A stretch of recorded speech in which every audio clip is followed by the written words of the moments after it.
नमस्कार, मैं हूं सत्यपाल और आप देख रहे हैं CWB हिंदी न्यूज।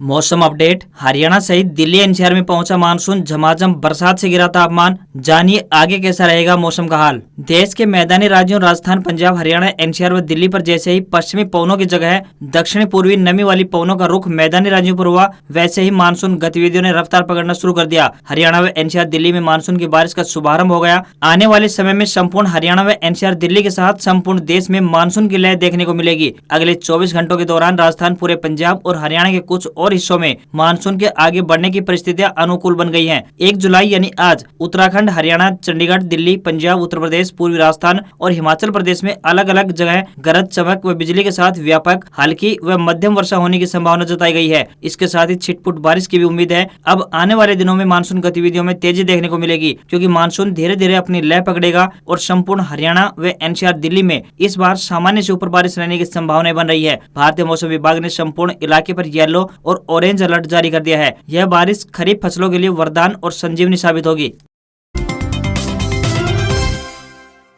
हरियाणा में नई सरकारी भर्तियों में सामाजिक आर्थिक आधार पर अब अधिकतम 5 अंकों का मिलेगा लाभ। हरियाणा में होने वाली सरकारी भर्तियों में युवाओं को अब सामाजिक आर्थिक मानदंडों के तहत अधिकतम 5 अंकों का लाभ दिया जाएगा। पहले 10 अंकों का लाभ देने की व्यवस्था थी, लेकिन प्रदेश सरकार की इस व्यवस्था का मेरिटोरियस विद्यार्थी यह कहते हुए विरोध कर रहे थे कि अच्छे अंक लाने के बावजूद उनके लिए सरकारी नौकरी पाना मुश्किल हो रहा है। हरियाणा सरकार ने सामाजिक आर्थिक मानदंडों के तहत 10 अंकों का लाभ देने की सुविधा इसलिए प्रदान की थी ताकि ऐसे युवक युवतियां भी सरकारी नौकरियां हासिल कर सकें जिनके परिवार में कोई सरकारी नौकरी नहीं है और जिनके सिर पर पिता का साया नहीं है। हाँ, एक बात और, जिन युवाओं ने पहले निकल चुकी भर्तियों में आवेदन कर रखा है उन्हें सामाजिक आर्थिक मानदंड के आधार पर 10 अंकों का ही लाभ दिया जाएगा। 5 अंकों के लाभ की व्यवस्था नई निकलने वाली भर्तियों में लागू रहेगी। साथ ही साथ आपको ये भी बता दें कि अतिरिक्त अंकों की सुविधा चतुर्थ व तृतीय श्रेणी की नौकरियों के लिए है। नए नियमों के तहत सामाजिक आर्थिक आधार पर मिलने वाले 5 अंकों का लाभ हासिल करने की श्रेणी में अब विवाहित भाई को परिवार से अलग कर दिया गया है, लेकिन विवाहित लड़की का परिवार उसका ससुराल माना जाएगा, मायका नहीं।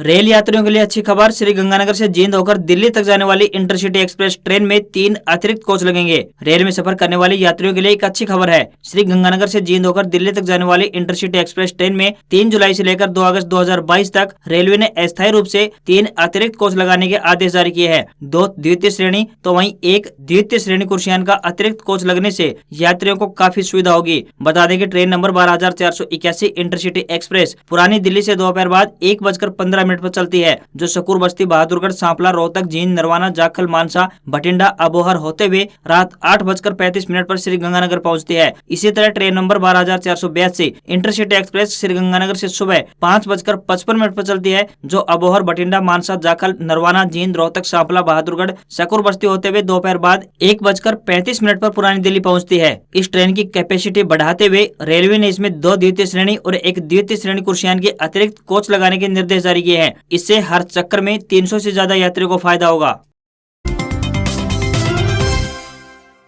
सिंगल यूज प्लास्टिक पर हरियाणा में भी आज से बैन। जानिए क्या होगा बंद और कितना लगेगा जुर्माना। हरियाणा सरकार ने भी राज्य में 1 जुलाई 2022 से सिंगल यूज प्लास्टिक पर प्रतिबंध लगा दिया है। आजादी का अमृत महोत्सव की भावना को आगे बढ़ाते हुए कूड़े एवं अप्रबंधित प्लास्टिक कचरे से होने वाले प्रदूषण को रोकने के उद्देश्य से एक निर्णायक कदम उठाया जा रहा है। भारत सरकार ने 1 जुलाई 2022 से पूरे देश में चिन्हित एकल उपयोग वाले प्लास्टिक वस्तुओं जिनकी उपयोगिता कम और प्रदूषण क्षमता अधिक है के निर्माण, आयात, भंडारण, वितरण, बिक्री और उपयोग पर प्रतिबंध लगा दिया है। प्रदेश सरकार के नोटिफिकेशन के अनुसार 1 जुलाई के बाद किसी दुकानदार पर एसयूपी का सामान पाया गया तो उस पर जुर्माना लगाया जा सकता है। 100 ग्राम कैरी बैग मिलने पर 500 रुपए, 500 ग्राम तक मिलने पर 1500 रुपए, 1 किलो तक 3000 रुपए, 5 किलो तक 10,000 व 10 किलो तक 20,000 व 10 किलो से अधिक सामान मिलने पर 25,000 रुपए का जुर्माना लगाया जाएगा। सिंगल यूज प्लास्टिक बैन किए जाने के बाद खरीदारी के लिए बाजार खाली हाथ जाने वाले लोगों को 1 जुलाई से अपनी आदतों में बदलाव करना होगा। दुकानों पर सामान डालने के लिए पॉलीथीन नजर नहीं आएगी। अगर चोरी से किसी दुकानदार ने पॉलीथीन में सामान डालकर दे दिया तो हाथ में थैली नजर आते ही पॉलीथीन पर रोक लगाने वाली टीम चालान काटकर हाथ में थमा देगी। साथ ही साथ लोगों को सलाह दी गई है कि वह बाजार जाते समय कपड़े या फिर जूट के बैग साथ लेकर जाएं।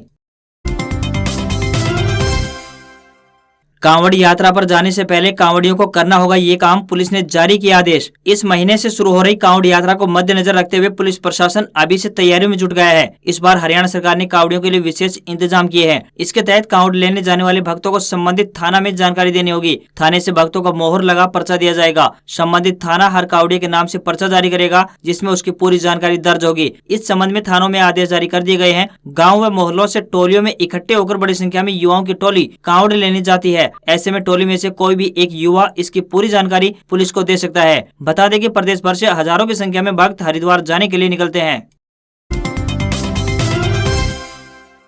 कुरुक्षेत्र में भगवान श्री कृष्ण की अद्भुत प्रतिमा का किया लोकार्पण। 4 धातुओं से मिलकर बना विराट स्वरूप। ऐतिहासिक नगरी कुरुक्षेत्र में वीरवार के दिन भगवान श्री कृष्ण की अद्भुत प्रतिमा का मोहन भागवत, राज्यपाल दत्तात्रेय और सीएम मनोहर लाल खट्टर की मौजूदगी में लोकार्पण किया गया। हरियाणा के धर्म क्षेत्र यानी कुरुक्षेत्र में ज्योतिषर की पावन धरा पर शंखनाद और मंत्रोच्चारण के बीच भगवान श्री कृष्ण के विराट स्वरूप की प्रतिमा का लोकार्पण हुआ। यह अद्भुत प्रतिमा 40 फुट ऊंची तथा 35 टन वजनी है। इस विराट स्वरूप में भगवान श्री कृष्ण के 9 स्वरूपों को दर्शाया गया है। राष्ट्रीय स्वयंसेवक संघ के संचालक डॉक्टर मोहन भागवत ने राज्यपाल बंडारू दत्तात्रेय, मुख्यमंत्री मनोहर लाल खट्टर और अध्यक्ष गीता ज्ञान संस्थान स्वामी ज्ञानानंद महाराज की उपस्थिति में गीता ज्ञान संस्थान से वर्चुअली रिमोट का बटन दबाकर प्रतिमा का लोकार्पण किया। भगवान श्री कृष्ण के विराट स्वरूप का निर्माण कार्य 17 सितंबर 2019 को प्रसिद्ध शिल्पकार डॉक्टर राम सुतार द्वारा शुरू किया गया था। इस विराट स्वरूप का निर्माण नोएडा में किया गया था और विराट स्वरूप को नोएडा से अलग अलग टुकड़ों में इस स्थल पर लाकर स्थापित किया गया है। सीएम ने कहा कि 30 जून से पर्यटक और श्रद्धालु इस विशाल स्वरूप को आसानी से देख सकेंगे। इस स्थल पर थीम पार्क प्रस्ताव, महाभारत काल के दौरान सरस्वती नदी के महत्व सहित अन्य विषयों को शामिल किया जाएगा।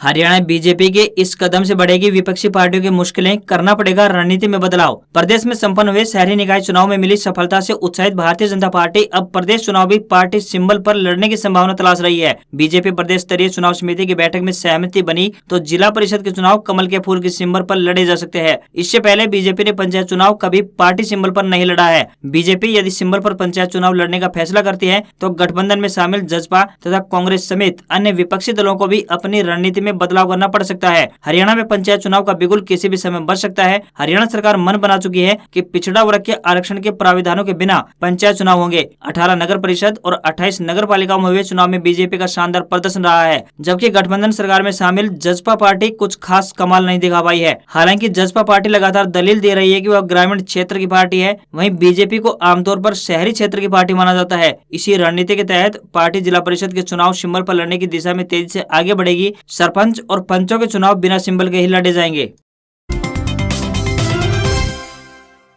प्रदेश के नंबरदारों को मिलेंगे स्मार्टफोन। आज उप मुख्यमंत्री दुष्यंत चौटाला करेंगे शुरुआत। प्रदेश में प्रशासन और आमजन के बीच सेतु का कार्य करने वाले नंबरदारों को मुख्यमंत्री की घोषणा के अनुसार स्मार्टफोन देने का कार्य शुक्रवार से शुरू होने जा रहा है। इस महत्वाकांक्षी योजना की शुरुआत उप मुख्यमंत्री दुष्यंत चौटाला करेंगे। वह गुरुग्राम सेक्टर 44 स्थित अप्रैल हाउस में 2 दिवसीय कार्यक्रम में उपस्थित रहेंगे और 700 नंबरदारों को स्मार्टफोन देंगे। इस 2 दिवसीय राज्य स्तरीय कार्यक्रम में जिले के 350 नंबरदारों को पहले दिन तो वहीं इतने ही नंबरदारों को दूसरे दिन स्मार्टफोन दिए जाएंगे। नंबरदारों को स्मार्टफोन देने के लिए प्रदेश सरकार द्वारा इंडियन बैंक के साथ समझौता किया गया है। इसके अंतर्गत नंबरदारों को बैंक द्वारा 9,000 रुपए का ई कूपन दिया जाएगा। समझौते की शर्तों के अनुसार नंबरदारों को फोन देने के लिए राज्य के सभी जिलों में शिविर लगाए जाएंगे। लावा, नोकिया और सैमसंग के स्मार्टफोन प्रदर्शित किए जाएंगे। शिविर में नंबरदार अपने ई रूपी कूपन के माध्यम से तीनों कंपनियों के मोबाइल में से अपनी पसंद की कंपनी का स्मार्टफोन ले सकेंगे। स्मॉल सेविंग स्कीम्स की ब्याज दरों में इजाफा नहीं। पीपीएफ और सुकन्या सहित अन्य स्कीम्स पर नहीं मिलेगा ज्यादा ब्याज। जुलाई सितंबर तिमाही के लिए ब्याज दरों में कोई बदलाव नहीं। पब्लिक प्रोविडेंट फंड यानी PPF, senior citizen saving scheme, national saving certificate यानी एनएससी, किसान विकास पत्र यानी केवीपी और सुकन्या समृद्धि योजना समेत पोस्ट ऑफिस की सेविंग स्कीम्स की ब्याज दरों में कोई बढ़ोतरी नहीं की गई है। यानी जुलाई से लेकर सितंबर के दौरान आपको वही ब्याज दर मिलेगी जो अभी तक मिलती आ रही है। स्मॉल सेविंग स्कीम्स की ब्याज दरें नहीं बढ़ने से बचतकर्ताओं को झटका लगा है। सुकन्या समृद्धि योजना पर निवेशकों को 7.60% का ब्याज दर मिलता रहेगा, जबकि नेशनल सेविंग सर्टिफिकेट यानी एनएससी पर 6.8% का ब्याज मिलेगा। पब्लिक प्रोविडेंट फंड यानी पीपीएफ पर 7.1% का ब्याज मिलेगा। किसान विकास पत्र पर निवेश करने पर 6.9% का ब्याज दिया जाएगा। वहीं वरिष्ठ नागरिकों को 7.4% का ब्याज मिलता रहेगा। एमएसएमई में हरियाणा को देश भर में मिला तीसरा स्थान। डिप्टी सीएम दुष्यंत चौटाला ने ग्रहण किया अवार्ड। एमएसएमई सेक्टर यानी सूक्ष्म लघु एवं मध्यम उद्यम के प्रोत्साहन और विकास के लिए हरियाणा को तीसरा स्थान मिला है। दिल्ली में प्रधानमंत्री श्री नरेंद्र मोदी की तरफ से नेशनल एमएसएमई अवार्ड 2022 का आयोजन किया गया। इस दौरान डिप्टी सीएम दुष्यंत चौटाला ने पुरस्कार ग्रहण किया। उन्होंने बताया कि एमएसएमई क्षेत्र में हरियाणा टॉप 3 राज्यों में बना हुआ है। डिप्टी सीएम ने कहा कि आदरणीय प्रधानमंत्री जी का इस उत्साहवर्धन और मार्गदर्शन के लिए पूरे प्रदेश की ओर से धन्यवाद करता हूँ। बड़े उद्योगों के साथ साथ हरियाणा छोटे एवं लघु उद्योगों के मामले में भी टॉप परफॉर्मिंग स्टेट्स बना हुआ है।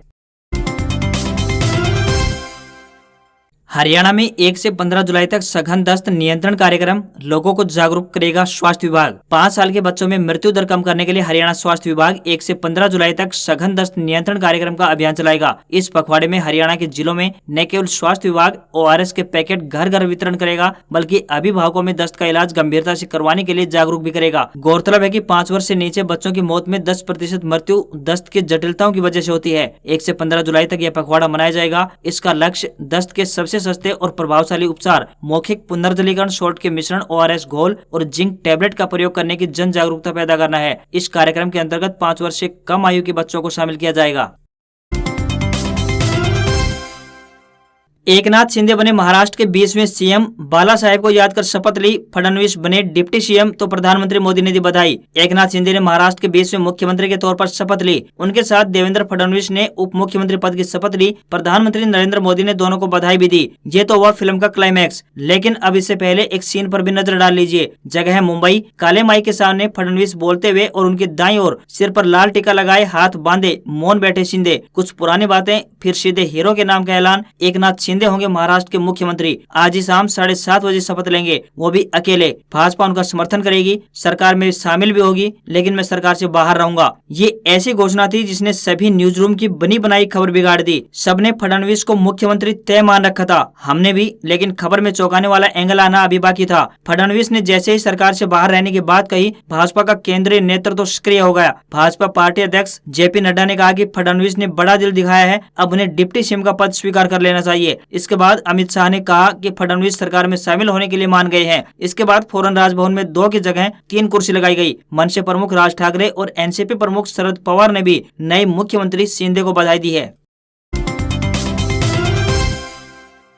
अमरनाथ यात्रा का पहला दिन, हर 5 कदम पर पुलिस का जवान तैनात। मुफ्त खाना बांट रहे लंगरों में लग्जरी होटलों जैसे इंतजाम। वैदिक मंत्रोच्चार और हर हर महादेव के जयकारे के साथ अमरनाथ यात्रा गुरुवार सुबह बालटाल और पहलगाम से शुरू हो गई। पहले जत्थे में 4890 श्रद्धालु हैं। ये सभी बुधवार सुबह जम्मू बेस कैंप के लिए यहाँ से रवाना हुए थे और देर रात पहुंचे। श्रद्धालुओं के लिए यहाँ खास इंतजाम किए गए हैं। मुफ्त खाना परोस रहे लंगरों में व्यवस्थाएं किसी लग्जरी होटल की तरह ही दिखाई देती है। यात्रा के दौरान सुरक्षा के बेहद कड़े प्रबंध किए गए हैं। हर 5 कदम पर पुलिस का जवान तैनात है। लोग पहलगाम के लंबे रास्ते से जाने को ज्यादा पसंद कर रहे हैं, जबकि बालटाल का रास्ता छोटा है, पर यहाँ भीड़ कम नजर आ रही है। पानी, बिजली और मोबाइल सिग्नल चल रहे हैं। नई सड़कें भी बनी है, उन्हें चौड़ा भी किया गया है। श्रद्धालुओं की सुविधा के लिए पूरे मार्ग पर स्ट्रीट लाइट लगाई गई है। यात्रा में पहली बार केंद्र की 350 कंपनियां तैनात की गई है। इनमें सेंट्रल आर्म्ड पुलिस फोर्सेज यानी CAPF के 40,000 से ज्यादा जवानों को तैनात किया गया है। दक्षिणी कश्मीर के अनंतनाग जिले के चंदनवाड़ी में बाबा बर्फानी के दर्शन के लिए तीर्थयात्री आगे बढ़ते हैं। 3880 मीटर की ऊंचाई पर मौजूद है Baba Barfani. New Maruti Brezza launch. इसमें हेड अप डिस्प्ले फीचर के साथ 6 एयरबैग मिलेंगे। कीमत 8 लाख रुपए से शुरू। किया सोनेट और वेन्यू को देगी टक्कर। मारुति सुजुकी ने न्यू ब्रेजा 2022 लॉन्च कर दी है। इसकी शुरुआती कीमत की बात करें तो 7,99,000 रुपए एक्स शोरूम है। इसे 11 वेरिएंट में लॉन्च किया गया है। इसके ऑटोमेटिक टॉप वेरिएंट की कीमत 13,96,000 रुपए है। न्यू ब्रेजा 2022 की प्री बुकिंग 11,000 रुपए में ऑनलाइन और डीलरशिप दोनों पर पहले से ही हो रही है। नई ब्रेजा इलेक्ट्रिक सनरूफ जैसे फीचर के साथ नई जमाने की टेक्नोलॉजी और कनेक्टेड फीचर के साथ मिलेगी। मारुति ब्रेजा में कई हाईटेक फीचर्स भी मिलेंगे। इसमें एंड्रॉइड ऑटो, एप्पल कारप्ले के साथ 9.0 इंच का बड़ा smart play pro plus touch screen infotainment system और ऐप स्पॉट के जरिए 40 से ज्यादा कनेक्टेड फंक्शन मिलेंगे। कुछ अन्य हाईटेक फीचर्स में एक इलेक्ट्रिक सनरूफ, एक head up display, 6 airbag, 360 degree parking camera समेत बहुत कुछ मिलेगा। नई मारुति सुजुकी ब्रेजा में updated 1.5 litre naturally aspirated petrol engine मिलेगा, जो कि XL6 और अर्टिगा में भी है। इंजन को 5 स्पीड मैनुअल गियरबॉक्स और पेडल शिफ्टर्स के साथ 6 speed torque converter automatic transmission के साथ मिलेगा। नई कॉम्पैक्ट SUV का मुकाबला rivals Hyundai Venue, Kia Sonet, Tata Nexon, Nissan Magnite और रेनॉल्ट केगर से होगा।